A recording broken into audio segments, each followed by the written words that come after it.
Hello everyone! Have you just discovered that your favorite pair of jeans has a big hole in them? As trendy as that might be, sometimes you just want to close it back up again.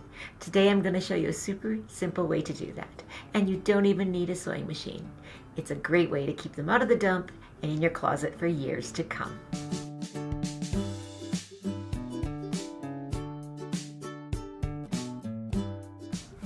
Before starting, cut away any extra threads from the hole.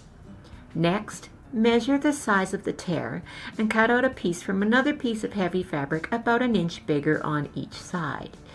The fabric can be another piece of denim or other thick material such as canvas. Now you'll need the thread. I'll be using this medium 40 weight thread called Designer. It's a strong polyester, so it will help it to hold up to heavy use. And it has some stretch to it, so it will flex with the fabric. It also comes in 210 colors, so choose one that best matches the color of your pants. Thread your needle with a double strand of thread and tie a knot on one end. Then place the smaller piece of fabric behind the hole so it's fully covered and pin in place. Take a stitch on one end of the hole so that the knot is hidden on the inside of the jeans. Then go across to the other side of the hole and make another small stitch, this time making sure to put the needle through the second layer of fabric as well. Return back to the other side of the hole and take another stitch, going through both layers of fabric.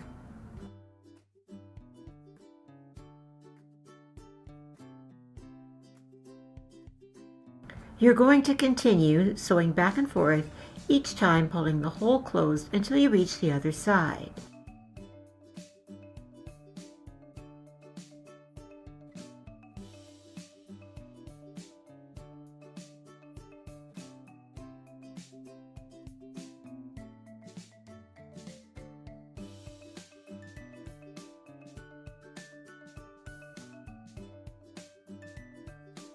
Now turn your pants inside out and trim the extra reinforcement fabric by your stitching. Be careful not to cut into the stitching itself.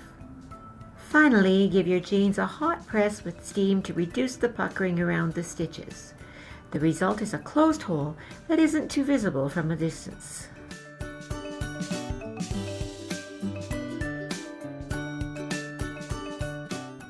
We hope this video has helped you to save a pair of jeans. Let us know in the comment section below what type of video you'd like to see next time. Don't forget to give us a thumbs up if you like this video and hit subscribe for more great tips and tutorials. We'll see you all next time.